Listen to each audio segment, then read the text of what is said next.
What's going on, everybody? Today I'm going to be going through and doing a roundup of several of the glass pads that I've been using over the last couple months. First, I'm going to start out with the GoblinTechkeys Nacho Doodle pad. First, this pad comes in at 450 by 400. It's 3.2 millimeters thick at $120, $130 depending on when you get it. The back has a high density silicone that doesn't move around your desk, and the surface of the pad doesn't stick to your skin, although I would recommend using a sleeve specifically because of the surface of this pad to get a little bit more freedom whenever it comes to tracking, target switching, things like that whenever you're in game. I've used this pad for several weeks, and after using newer glass pads that are being manufactured to be thinner, it was honestly hard for me to adjust to this pad. Surface and performance wise, it honestly feels like your typical glass pad. I think it's a little bit lower on the speed spectrum. I think it definitely provides more control compared to some other glass pads. I think it still offers a good amount of speed. It's not like on the very top end whenever we talk about these other two. I think it's probably kind of in the middle-ish. It's not like a complete balanced pad, but it does provide a little bit more control compared to other glass pads. Personally, again, after using this, to me, it really just felt like an average pad with the Nacho Doodle design, and at $120, $130, I would definitely recommend the next two over this one, unless you're specifically looking for the doodle design. One thing I would add is, although there's nothing that really sticks out about this pad, it is Goblin's first pad that they've released in terms of glass, so if anything, I would recommend that their next pad be thinner to match the rest of the newer pads that get released. Honestly, I think if this pad was thinner, I think I would use it more often. But again, whenever I'm using so many other glass pads that have been released lately that are much thinner, having a thick glass pad like this just doesn't feel as comfortable to me. The one thing I would say is, even though I'm not a huge fan of the pad just because of the thickness, I would still highly recommend using them if you're looking for custom keycaps, because they are the place to go to if you're looking for custom keycaps. So I would recommend using them if you're looking to do that. Next, we have the Tekkusai Guardian, which is another design on the B surface he released prior. The Guardian comes in at 500 by 450, and it's 2.5 millimeters thick, so it is less thick compared to the previous pad. Compared to other pads that I've used, this was originally the least thick, or this was the thinnest pad that I've used before I got the one under this. But it has a full coverage base. It helps the pad not move around when it's on your desk. It's extremely comfortable to use with or without a sleeve. You can see that I talk about having sweaty hands all the time whenever I talk about coding and having to use grip tape for different mice. There is zero issue on this glass pad whatsoever. So at least in terms of surface, if you're looking for something that is smooth, you have no issues whenever it comes to moving your arm.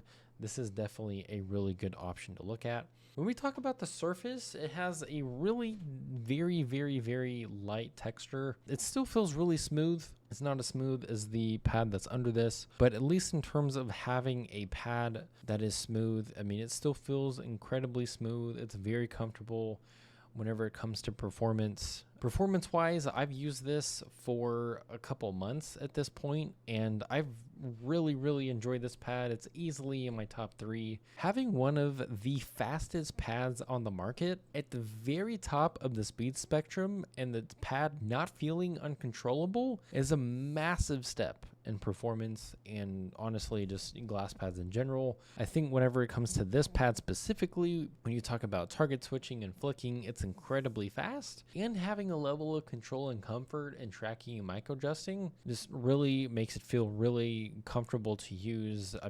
Really any game you pick, this feels so good to use. I would think, hey, you have something at the very top end of the speed spectrum, it's going to be crazy, you're not going to be able to use it, and this provides an amount of control from the surface of the pad that, from a performance perspective, is it's easily one of the best performing glass pads on the market, hands down. That brings us to the next pad with the Kanami Minami at $110. It's 490 by 420, the typical pad size at 1.5 millimeters.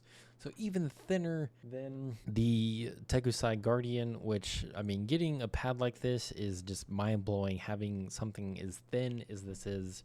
It has a full silicone backing, so there's no issue with the pad moving around your desk.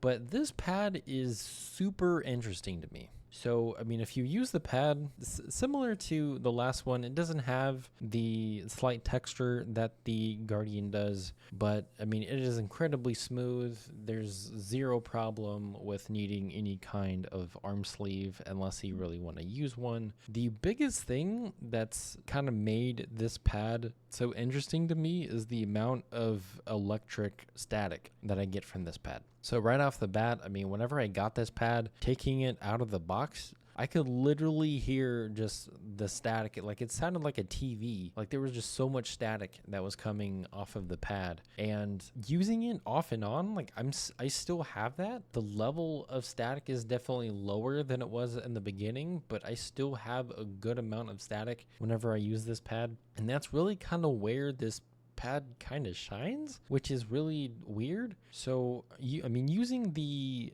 Guardian as a reference, whenever I'm playing, like I mentioned before, when you have something is high on the speed spectrum, has a lot of speed, it feels really good whenever it comes to target switching and flicking. This pad is interesting because of the static that comes off of the pad. That's where the control comes from. Using this pad, at least for me, I don't know about others' experience about this pad, but for me, I've had a lot of static electricity from the pad. So whenever I'm using it, I need a mouse. Whenever I'm using it, the static kind of pulls my arm here and makes me feel like my arm is more locked in. So, I mean, you think of glass pads, you get the complete opposite that you normally would from cloth, but this pad makes it feel like you're more locked in because of the static kind of pulling my arm down. And the other thing too is, at least whenever it comes, again, kind of referencing the Guardian has a lot of speed. It's super comfortable whenever it comes to flicking and target switching, and this pad's kind of the same. But the one thing that really shines for me for this pad compared to any other glass pad that I've tried is just the level of micro adjusting comfort that I get from this pad. And again, using the Guardian as a reference, I love the amount of speed and precision that I get from that pad. Things playing games like Call of Duty, Apex, the finals, whenever it comes to target switching, tracking, like I feel really, really comfortable. Even whenever it comes to micro adjusting, it feels great. But this pad just really shines whenever it comes to micro adjusting. So I played a lot of Rivals on this pad. I got to Celestial on this pad, and playing Hella, like specifically Hella, whenever I'm like looking at Iron Man or I'm having to like put multiple shots into somebody, and I'm not like playing Apex where I'm just like spraying a gun all at one time and I'm having to like specifically micro adjust to wherever I need to shoot. The static from the pad just makes this feel really, really smooth. And I mean, just the combination of the surface, the static that's coming off of the pad, and specifically using the Obsidian Air Pros just feels really, really good. Like, at least in terms of glass, these are definitely in my top two. The thing, really the biggest thing is like the static from this pad is kind of a negative, but it also kind of helps as a positive. So it's weird, but it really, truly, it really performs incredibly well. With that being said, if you have any questions, feel free to throw them in the comment section down below, and I will catch you all next time. Start a riot.